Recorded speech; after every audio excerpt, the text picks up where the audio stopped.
Topic है हमारा आज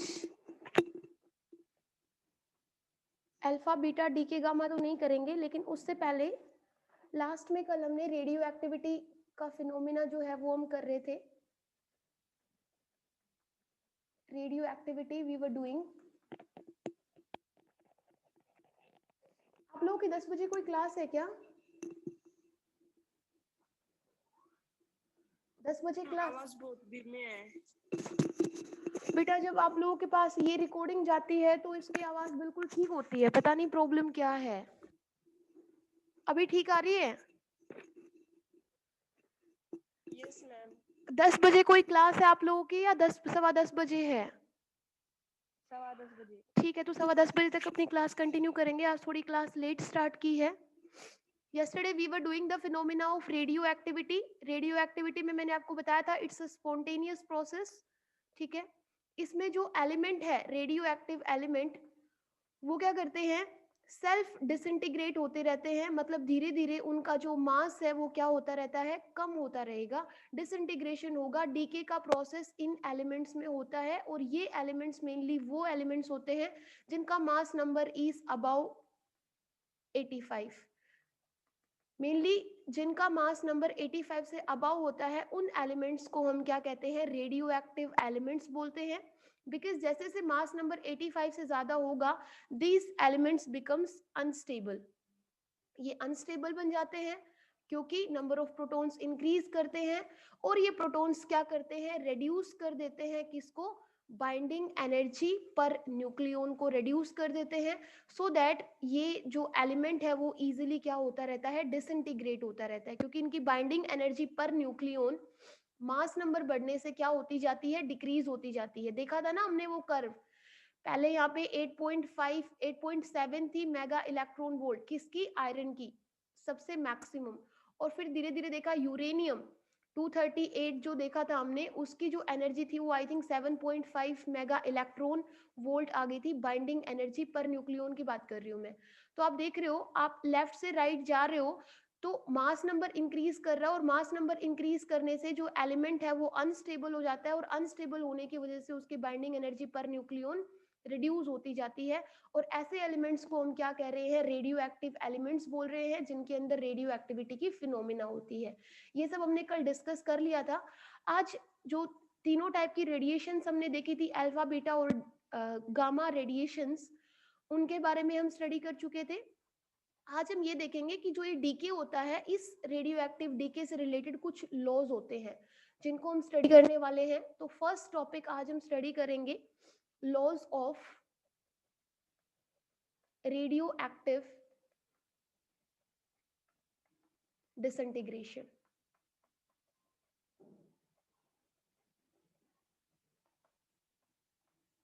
laws of radioactive disintegration क्या क्या है, मतलब जब कोई रेडियो एक्टिव एलिमेंट डिसइंटीग्रेट होगा तो क्या उस डिसइंटीग्रेशन से रिलेटेड भी कुछ लॉज होते हैं या नहीं होते हैं। तो yes, there are some laws related to the radioactive disintegration. और वो लॉ क्या है, मैंने आपको पहले ही बताया था कि रेडियो एक्टिविटी जो है it's a spontaneous process.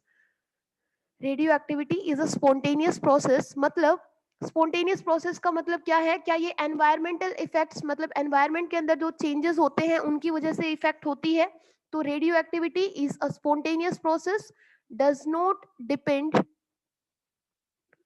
On factors like temperature, pressure, etcetera. इन सब के ऊपर ये डिपेंड नहीं करती है। ठीक है बेटा, सुनाई दे रहा है? Okay yes ma'am. ओके, ठीक है। रेडियो एक्टिविटी का प्रोसेस जो है it's spontaneous process, does not depend on the environmental conditions like temperature, pressure. अगर चेंज होगा तो उससे आपकी रेडियो एक्टिविटी का जो प्रोसेस है दैट वुड नॉट चेंज। ठीक है, ये स्पॉन्टेनियस है, इनके वजह से इसके ऊपर कोई इफेक्ट नहीं होगा।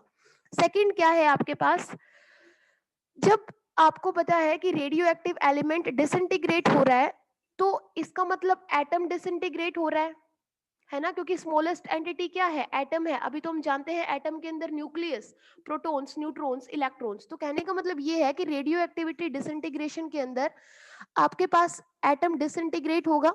तो एटम डिसइंटीग्रेट होगा तो क्या होगा कि यहाँ पे क्या होगा, आइदर अल्फा पार्टिकल जो है वो एमिट होगा या तो आपके पास क्या होगा, बीटा पार्टिकल एमिट होगा। ऐसा कभी नहीं होगा कि अल्फा पार्टिकल और बीटा पार्टिकल साइमल्टेनियसली एमिट हो जाए, ठीक है। Either alpha particle would be emitted और either beta particle would be emitted, but both of these particles are never emitted simultaneously. मतलब एक साथ दोनों क्या नहीं होंगे, अल्फा और बीटा दोनों एक साथ साइमल्टेनियसली क्या नहीं होंगे, एमिट नहीं होंगे, किसके अंदर, रेडियो एक्टिव डिसइंटीग्रेशन के अंदर। क्योंकि मैंने आपको कल भी बताया था अल्फा बीटा और गामा जो तीनों एलिमेंट्स है अल्फा बीटा गामा में, सॉरी ये तीनों आपके पास जो पार्टिकल्स एमिट हो रहे हैं वो इस रेडियो एक्टिव डिसइंटीग्रेशन के अंदर ही हो रहे हैं। मतलब इनका जो सोर्स अगर हम देखें तो सोर्स क्या है, रेडियो एक्टिव एलिमेंट का डिसइंटीग्रेट होना ही सोर्स है अल्फा बीटा और गामा के एमिशन का। तो either alpha particle will emit, either beta particle will emit, but alpha and beta particle would not emit simultaneously, ठीक है। थर्ड लॉ ये है कि जब भी एक अल्फा पार्टिकल का एमिशन होगा रेडियो एक्टिव एलिमेंट से, when an alpha particle will be emitted, तो आपको हमने कल बात की थी अल्फा पार्टिकल्स के अंदर कि अल्फा पार्टिकल्स के ऊपर जो चार्ज होता है वो नेगेटिव चार्ज होता है और इनका जो मास होता है वो होता है 9.1 इंटू 10⁻31 kg, जो इक्विवेलेंट होता है किसके, इलेक्ट्रॉन के। तो अगर कोई अल्फा पार्टिकल एमिट हो जाएगा किसी एटम से जो रेडियो एक्टिव एलिमेंट का एटम है, तो ये जो एटम है वो चेंज हो जाएगा किसमें, और आप ये बोल सकते हो कि ये जो रेडियो एक्टिव एलिमेंट है उसका एटम का मास तो रिड्यूस होगा, ये कितना मास रिड्यूस हो जाएगा, 9.1 इंटू 10⁻31 kg, और उसके ऊपर चार्ज भी कैसा आ जाएगा, नेगेटिव चार्ज आ जाएगा।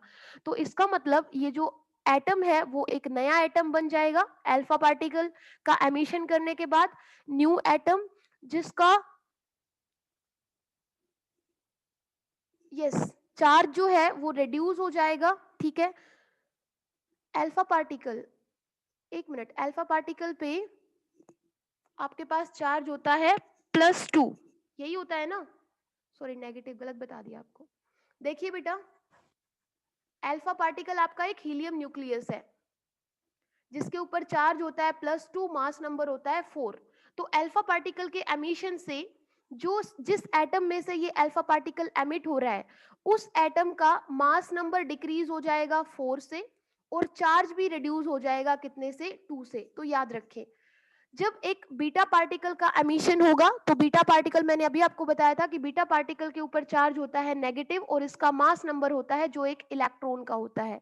तो बीटा पार्टिकल के एमिशन के बाद जो एटम आपका बनेगा, मतलब रेडियो एक्टिव एलिमेंट्स के एटम की बात कर रहे हैं, तो उस एटम का चार्ज रिड्यूस हो जाएगा कितने से, बाय 1 से, एंड मास भी रिड्यूस हो जाएगा इसका।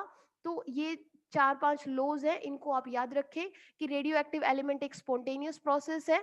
दूसरा क्या होगा कि अल्फा और बीटा पार्टिकल साइमल्टेनियसली एमिट नहीं होंगे।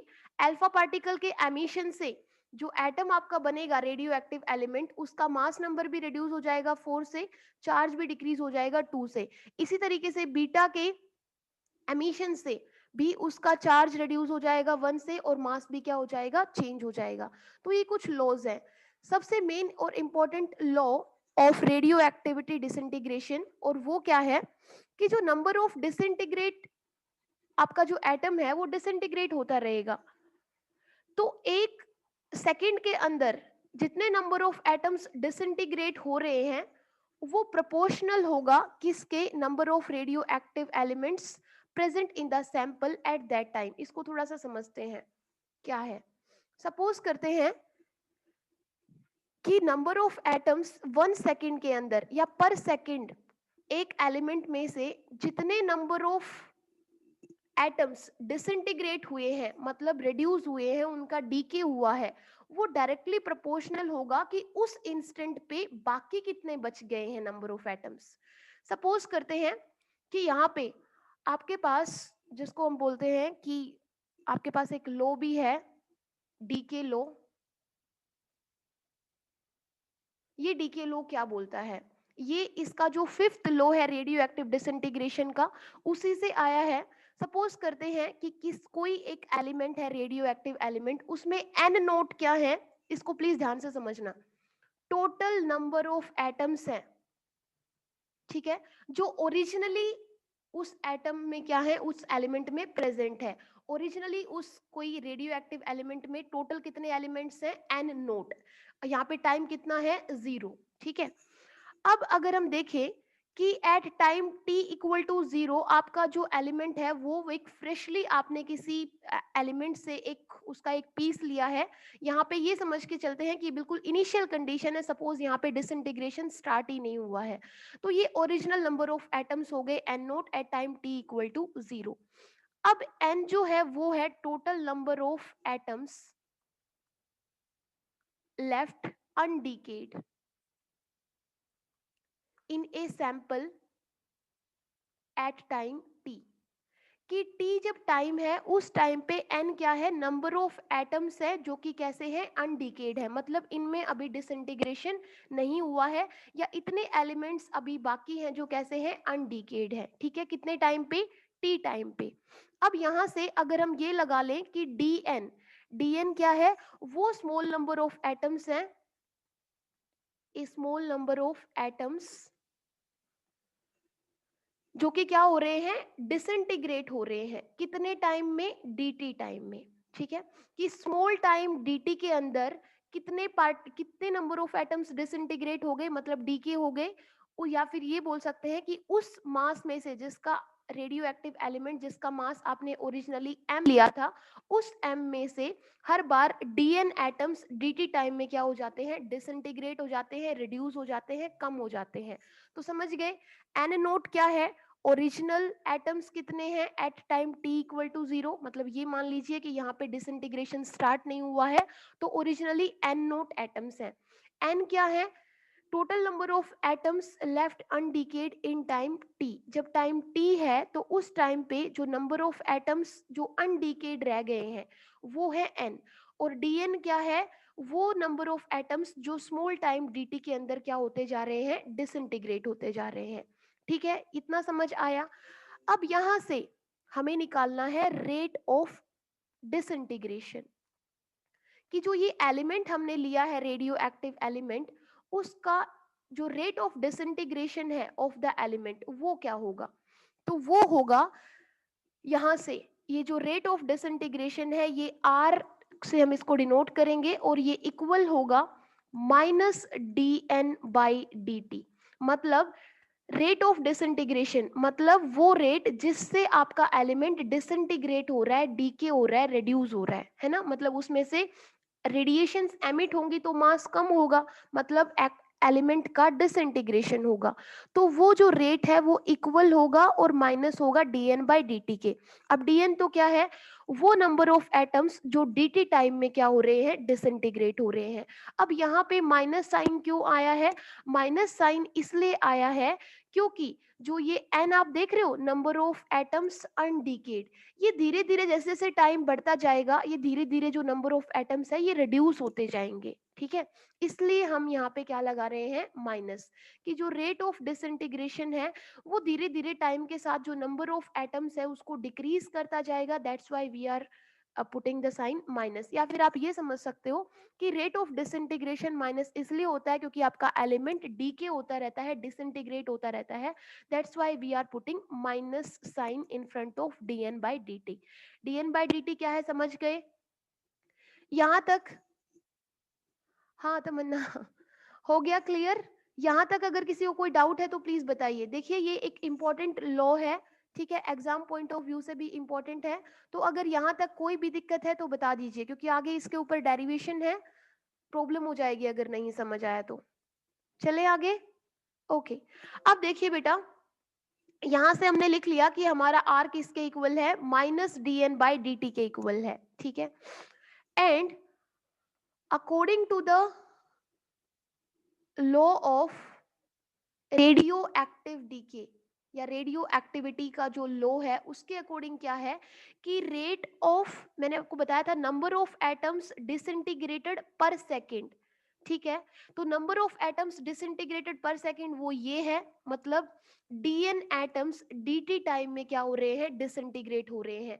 वो डायरेक्टली प्रोपोर्शनल होगा किसके, नंबर ऑफ एटम्स लेफ्ट अनडिकेड। तो देखिए अनडिकेड एटम्स कौन से हैं, n, और जो पर सेकेंड में जो नंबर ऑफ एटम्स डिसइंटीग्रेट हो रहे हैं वो क्या है, dn एटम्स dt टाइम में क्या हो रहे हैं, कंटिन्यूअसली डिसइंटीग्रेट हो रहे हैं।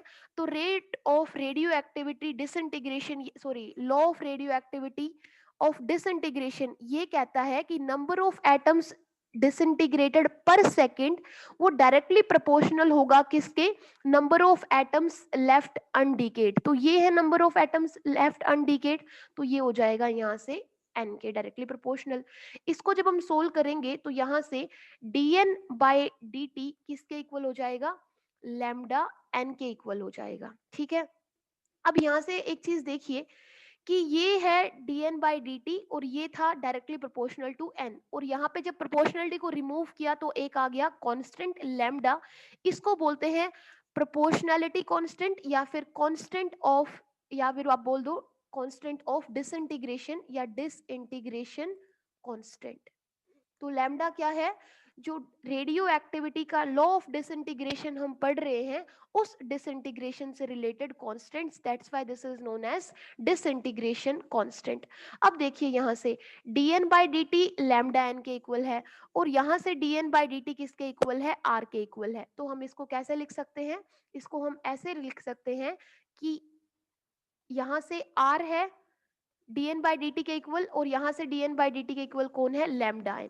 तो यहाँ से हम लिख सकते हैं r इज इक्वल टू, यहाँ से r किसके इक्वल है, माइनस dn बाई dt के इक्वल है, and this is equal to lambda n। इसमें किसी को कोई दिक्कत, हमने क्या किया, दोनों जो dn बाई dt की वैल्यूज थी उनको इक्वेट कर दिया। ठीक है। तो यहाँ से क्या आ जाएगा हमारे पास, यहाँ से सिंपली हमें इसको इंटीग्रेट करना है। ठीक है। तो क्या करेंगे, देखिए n को अगर हम यहाँ से लेके dn के डिनोमिनेटर में ले ले और dt को लैम्डा के साथ मल्टीप्लाई कर दे, तो हमारे पास क्या आ जाता है, r आ जाता है कितना, dn by dt is equal to minus lambda dt। यहाँ तक कोई दिक्कत बेटा, कोई दिक्कत नहीं है। ये देखिए dn आएगा यहाँ पे, सॉरी यहाँ पे आएगा n, तो ये आ जाएगा dn by n is equal to minus lambda dt। कोई प्रॉब्लम तो नहीं। अब बस क्या करेंगे, दोनों तरफ इंटीग्रेशन कर देंगे, और इंटीग्रेशन करेंगे तो ये जो dt टाइम है वो क्या बन जाएगा, कंप्लीट टाइम t, और ये जो dn है रेट ऑफ इंटीग्रेशन वो आ जाएगा, मतलब ये स्मॉल नंबर ऑफ एटम्स है, तो कंप्लीट एलिमेंट को डिसइंटीग्रेट होने के लिए कितना टाइम चाहिए और कैसा हमारा लो होगा वो देखते हैं। तो यहाँ से अब हमें क्या करना है, बस इंटीग्रेशन करना है दोनों तरफ, इसको ध्यान से समझ लीजिए।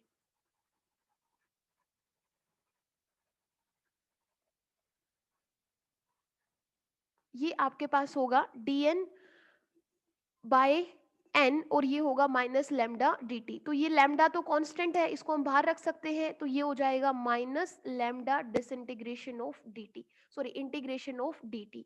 तो हमें पता है dt का इंटीग्रेशन क्या होगा, t होगा, तो ये क्या बन जाएगा, minus lambda t plus c।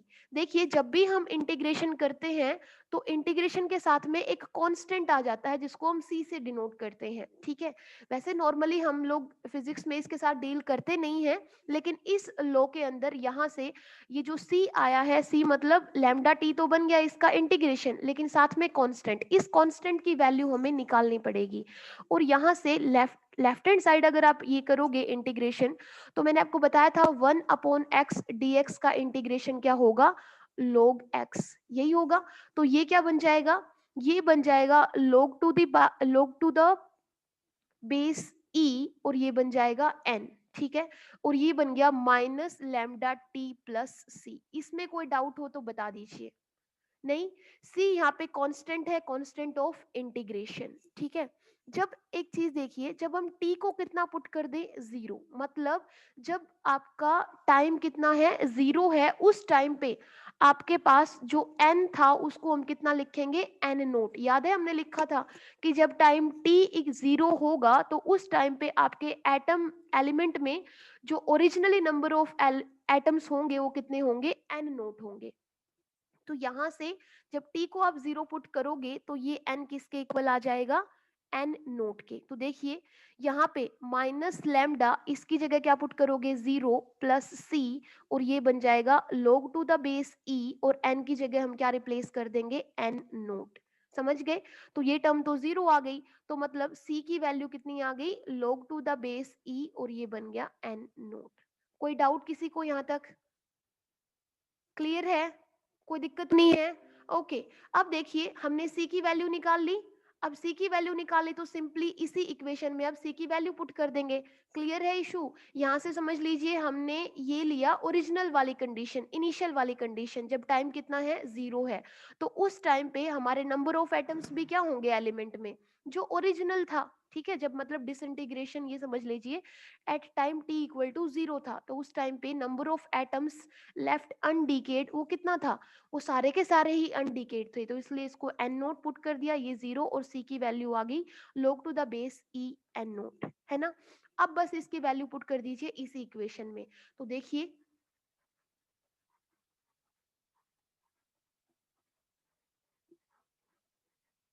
ये आपके पास बन जाएगी इक्वेशन कैसे, यहाँ पे इस इक्वेशन में रखेंगे तो ये तो है log to the base e n is equal to minus lambda t plus log to the base e n naught. यहाँ तक कोई दिक्कत बेटा? अब देखिए इसको अगर हम क्या करें, लेफ्ट हैंड साइड ले आए, इसको अगर हम लेफ्ट हैंड साइड ले आए तो क्या बनेगा, log to the base e n minus log to the base e n naught is equal to minus lambda t, यही बनेगा। अब आपको पता है ये फॉर्मूला बन गया है किसका, log a minus log b का, है ना।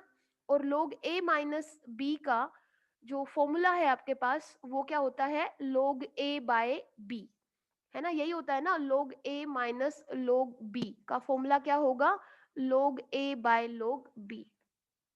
तो ये आपके पास क्या होगा, ये आपके पास बन जाएगा log to the base E N divided by, क्योंकि ये ए का रोल परफॉर्म कर रहा है ये, और बी की जगह है, तो ये हो जाएगा ए अपॉन में बी, और ये बन गया minus lambda T.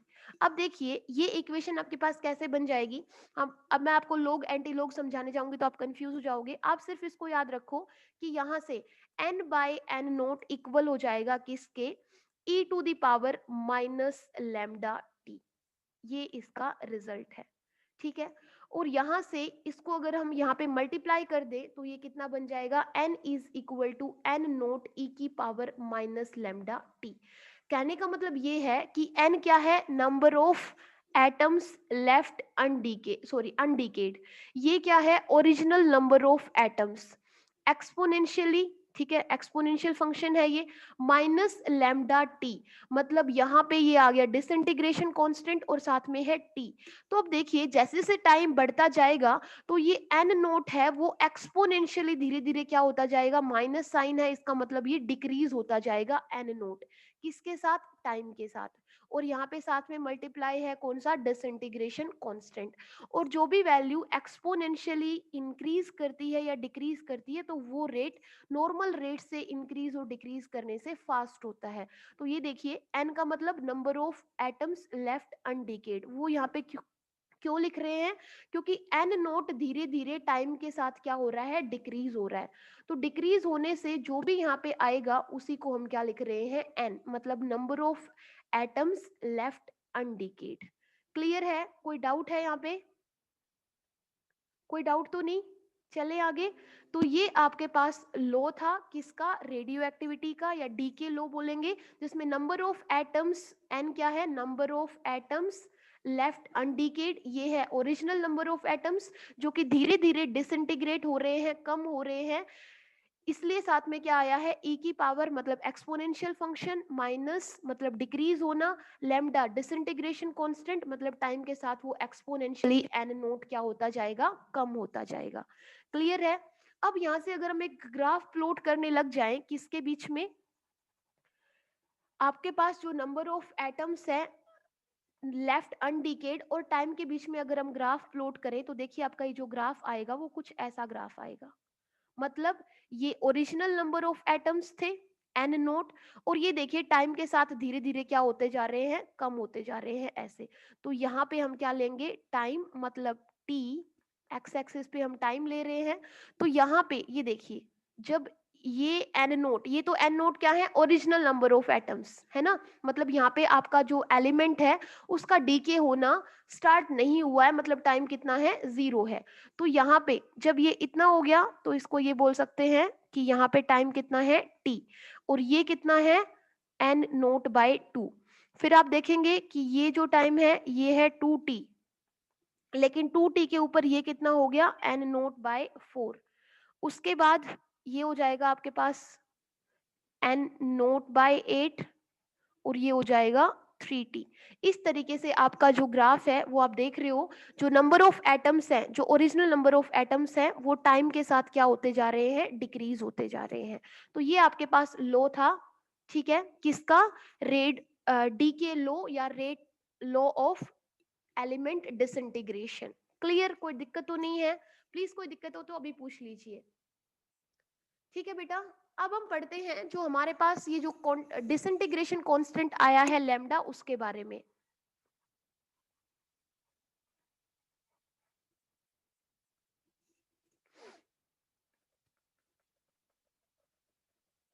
Disintegration constant, disintegration constant क्या था, लैम्डा, है ना। अब हमारे पास इक्वेशन ये आई थी कि हमने पुट किया था सॉरी आपके पास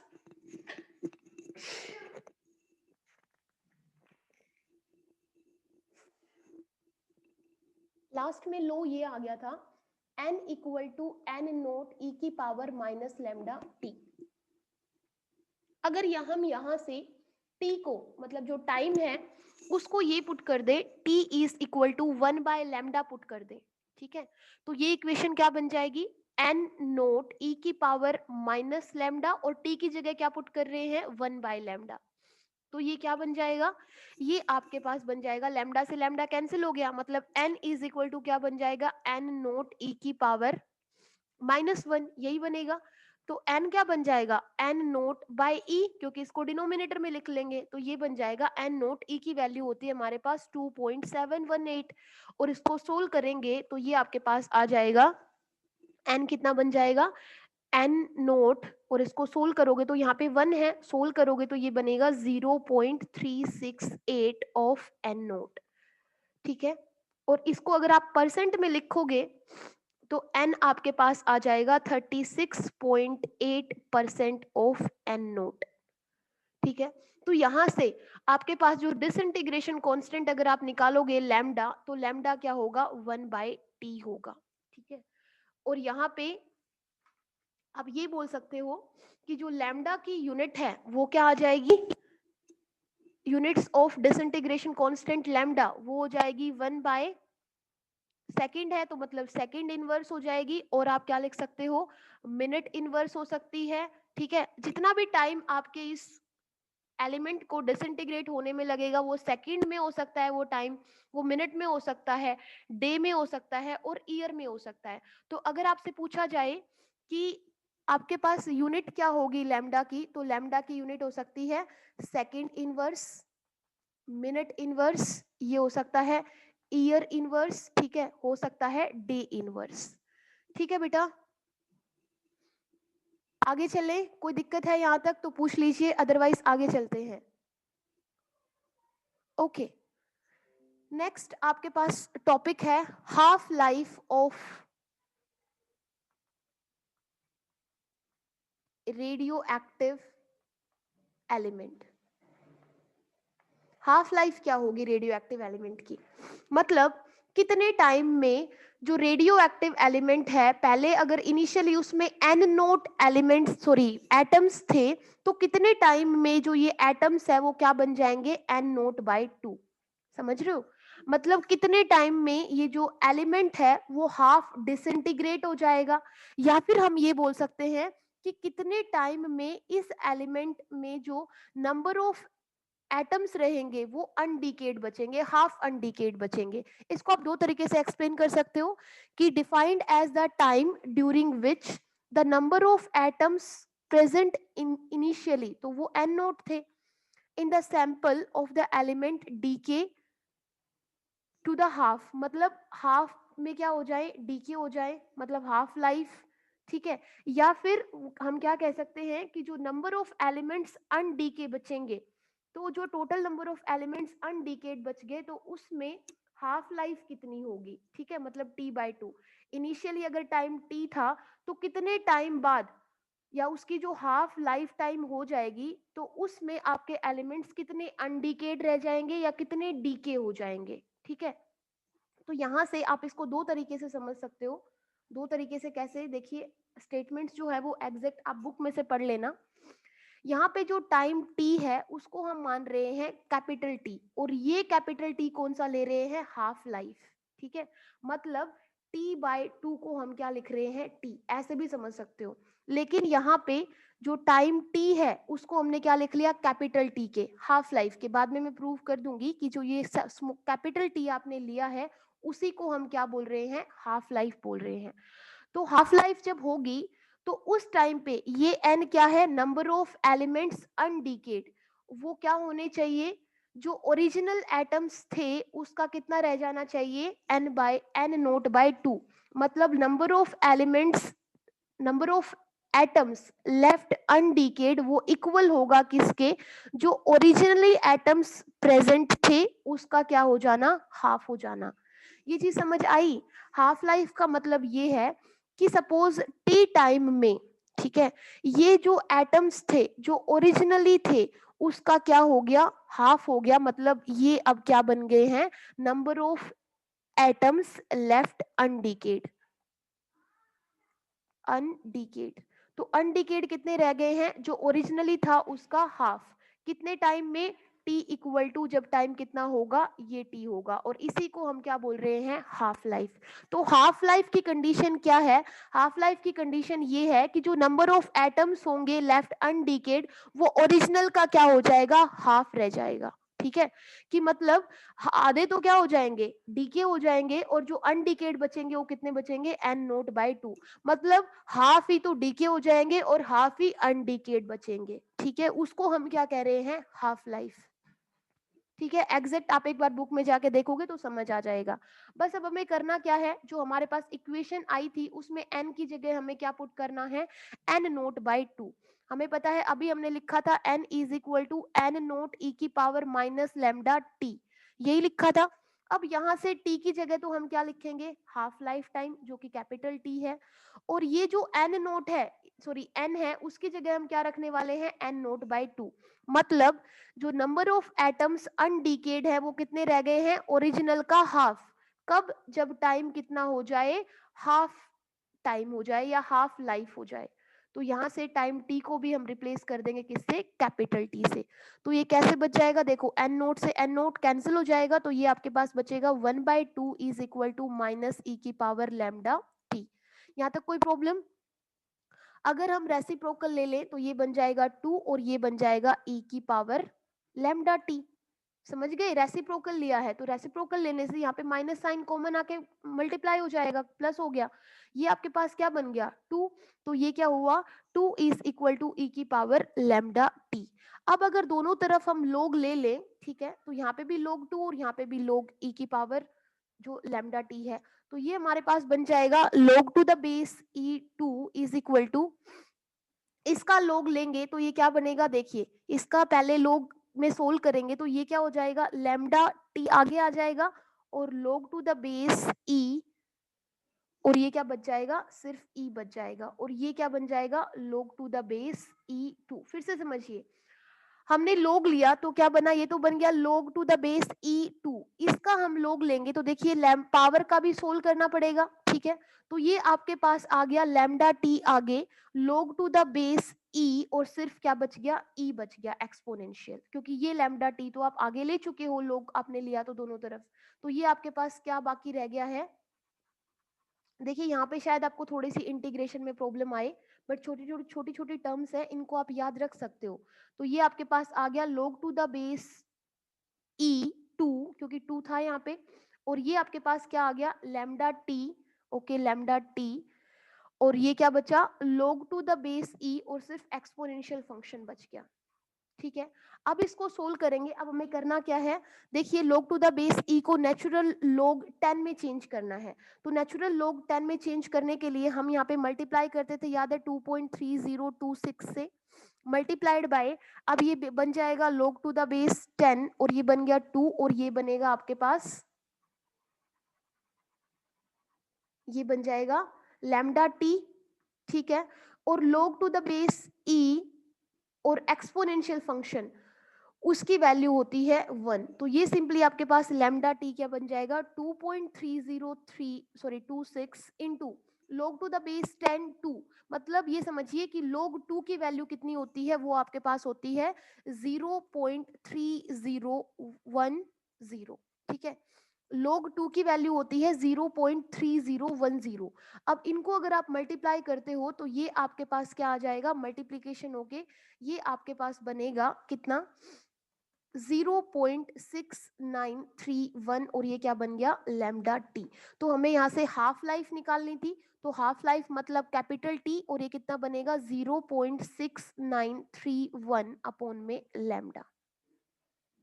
क्लियर है बेटा, कोई डाउट तो नहीं, हमें हाफ लाइफ ही निकालनी थी। हाफ लाइफ को हमने क्या पुट किया था, मतलब कैपिटल टी बोला था हाफ लाइफ का मतलब। ठीक है, और ये कब होगा, जब आपके पास जो number of atoms left undecayed वो कितना हो जाएगा, ओरिजिनल एटम्स जो प्रेजेंट थे उसका हाफ हो जाएगा। ठीक है, ये चीज हम लेके चले थे। एन की वैल्यू यहाँ पुट की, कौन सा जो आपने लिखा था, N is equal to N naught E की power minus lambda T. N की जगह तो हमने क्या रखा, एन नोट बाई 2, ये हो गया एन नोट ई की पावर लैम्डा, और टी की जगह क्या रखा, कैपिटल टी। बस सोल्व करते गए और लास्ट में जो हाफ लाइफ है वो कितना आ गया, 0.6931 अपॉन में लैम्डा। ठीक है बेटा, क्लियर है, चले आगे, कोई दिक्कत तो नहीं। ओके, अब देखो इसके ऊपर न्यूमेरिकल्स निकाल सकते हो, न्यूमेरिकल्स कर लोगे, कोई दिक्कत तो नहीं है। अगर देखो एक क्वेश्चन दे रखा है, छोटा सा डिस्कस कर लेते हैं यहाँ पे। Find the half life of uranium 238। Uranium 238 है, ठीक है। If 1 gram of it emits 1.24 into 10 to the power 4 alpha particles पर सेकेंड।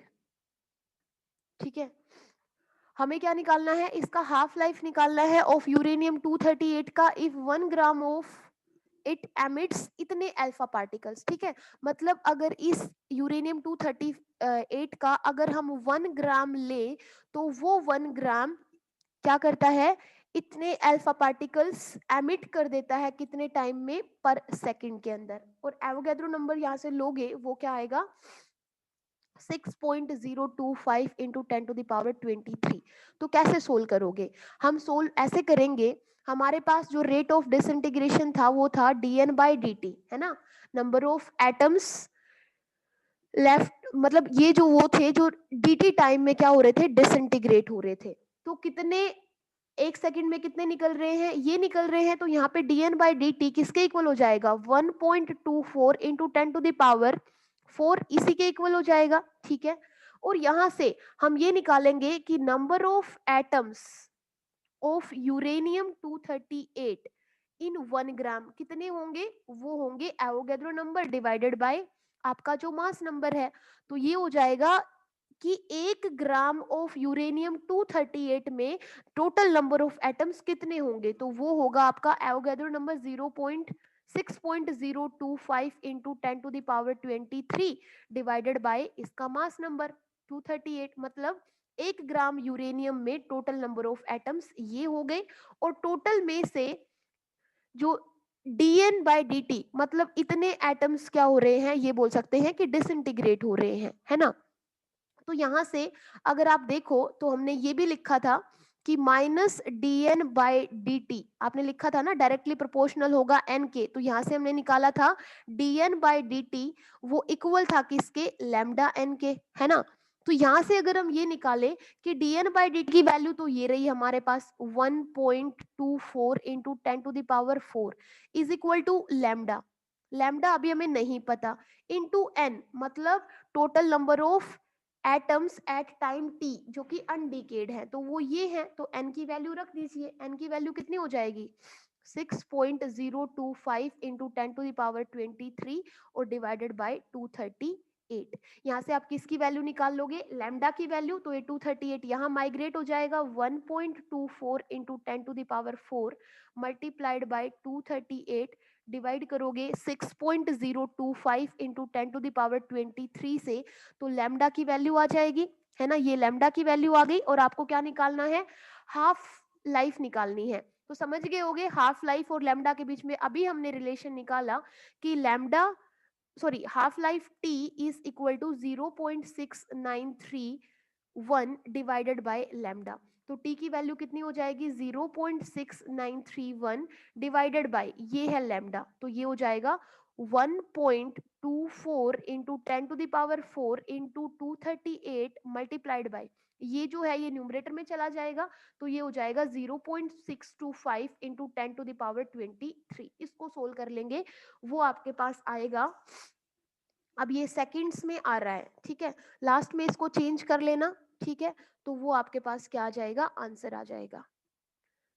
ठीक है बेटा, इस तरीके से आप न्यूमेरिकल्स करोगे। देखिए बहुत ज़्यादा डिफिकल्ट ये यूनिट नहीं है, सारी चीज़ें आपके सामने होगी, फॉर्मूलाज आपके सामने होंगे, ठीक है, लेकिन सिर्फ आपको कैलकुलेट अच्छे से करना है, कैलकुलेशन इसमें ज़्यादा होंगी, ठीक है बेटा, वो थोड़ा सा ध्यान रख लें। अब यहाँ पे मैं आपको एक फॉर्मूला डिस्कस करने वाली हूँ आपके साथ। फॉर्मूला क्या है कि अभी हमने देखा जब t इक्वल टू टी था तो n किसके इक्वल था, n नोट बाय 2 था, है ना, मतलब हाफ लाइफ। तो यहाँ से अगर n जो है उसको हम क्या लिख सकते हैं, 1/2 ऑफ n नोट था।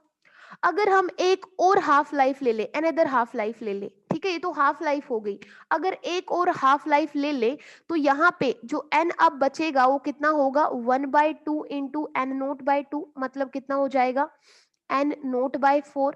तो इसको हम क्या लिख सकते हैं, n नोट इंटू 1/2 की पावर 2। अगर एक अनदर हाफ लाइफ ले ले, मतलब ये तो हो गई एक हाफ लाइफ, ये हो गई 2 हाफ लाइफ, इसी तरीके से 3 हाफ लाइफ, तो n कितना हो जाएगा, n नोट बाय 2 इंटू 1/4, यही होगा। तो इस बार ये कितना आ जाएगा, n नोट बाय 8, और इसको हम क्या लिख सकते हैं, n नोट इंटू 1/3, और ये 1/2, और इसकी पावर कितनी हो जाएगी 3। तो अगर हम क्या ये लिख सकते हैं, n is equal to n naught into 1/2 की पावर n, ठीक है बेटा। तो यहाँ पे स्मॉल n क्या है, स्मॉल n है number of half lifes, number of half lifes. और हम यहाँ से ये बोल सकते हैं कि जो स्मॉल t है वो किसके इक्वल होगा, n इंटू टी के, कि एक half life number of half life multiplied by half जो उसकी लाइफ है एक्चुअल में, वो टोटल टाइम लगेगा उस एलिमेंट को डिसइंटीग्रेट होने में, ठीक है। तो यहाँ से n की वैल्यू क्या हो जाएगी, t बाय कैपिटल T, ये है हाफ लाइफ, ये है टोटल टाइम, मतलब टोटल जो टाइम है उसको डिसइंटीग्रेट होने में लगेगा, उसको अगर आप हाफ लाइफ्स से डिवाइड कर दो तो उसमें क्या आ जाएगा, कितनी नंबर ऑफ हाफ लाइफ्स उस एलिमेंट को चाहिए डिसइंटीग्रेट होने में। तो यहाँ से हम क्या लिख देंगे, n नोट 1/2, और n की जगह हम क्या लिख देंगे, t बाय कैपिटल T। ये एक बहुत इंपॉर्टेंट फॉर्मूला है, अगर नहीं समझ आया है तो फिर से देख लीजिए। टाइम क्या है, सपोज कोई एलिमेंट है उसको डिसइंटीग्रेट होने में कितना टाइम लगा, हाफ टाइम लगा, ठीक है, टोटल का। तो ये आपके पास क्या हो जाएगा, हमने इसको टी पुट कर दिया, उस टाइम पे जो नंबर ऑफ एलिमेंट्स रहे अनडिकेड, सपोज इतने टाइम में जो उसका नंबर ऑफ एटम्स है वो हाफ डिसइंटीग्रेट हो जाएंगे और हाफ अनडिकेड रह जाएंगे, मतलब n नोट बाय 2। यहाँ से आपके पास n को हम क्या लिख सकते हैं, 1/2 n नोट, है ना, ये तो हो गई एक half life. Second half life अगर हमें निकालनी हो तो अगेन हम क्या कर देंगे, 1/2 तो आ गया, इस n नोट को अगेन 2 से डिवाइड कर देंगे कि अब कितने टाइम में ये अगेन n नोट बाय 4, देखिए हमने ये किया था यहाँ पे हाफ, फिर यहाँ पे n नोट बाय 4, यही कर रहे थे। तो ये अगेन क्या बन जाएगा, n नोट 1 बाई 2 और पावर 2। अगर थर्ड हाफ लाइफ निकालेंगे तो अगेन 1/2 जो यहाँ पे आया उसको अगेन एन नोट बाई 2 से मल्टीप्लाई कर देंगे तो ये कितना आ जाएगा एन नोट बाई 8। तो कहने का मतलब ये है कि एन नोट इंटू 1/2 की पावर 3। इसी तरीके से ये पावर यहाँ पे बढ़ती जाएगी, ठीक है, और ये 1/2 ही रहेगा। तो हम इसको क्या लिख देंगे कि एन नोट 1/2 की पावर एन, और ये क्या बन जाएगा आपके पास, ये बन जाएगा। अगर हम यहाँ से n की वैल्यू निकालना चाहें, मतलब नंबर ऑफ हाफ लाइव्स, तो वो क्या होगा, जो टोटल टाइम है t divided by half life. तो ये आपके पास एक फॉर्मूला बनता है, इसको आगे हम न्यूमेरिकल्स में यूज करेंगे।